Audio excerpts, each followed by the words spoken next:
Ada.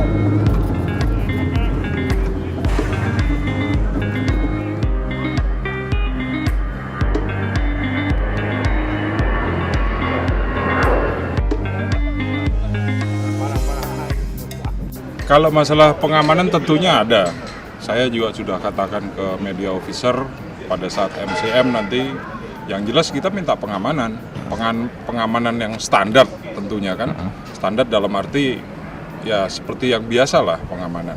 Cuman karena ini besok final, saya minta ekstra untuk pengamanan, terutama untuk pemain. Saya tidak mau pemain saya nanti terjadi apa-apa dengan pemain. Apalagi kita tahu atmosfernya final di kandang lawan, jadi ya kita harus antisipasi itu. Udah pengamanan ekstra dalam arti apakah naik bis atau naik rantis seperti Mungkin rantis ya, mungkin saya minta rantis juga untuk menjaga saja. Kalau tidak terjadi apa-apa ya normal, tapi kalau terjadi apa-apa saya minta rantis. Saya sudah bilang ke security officer juga. Gimana sama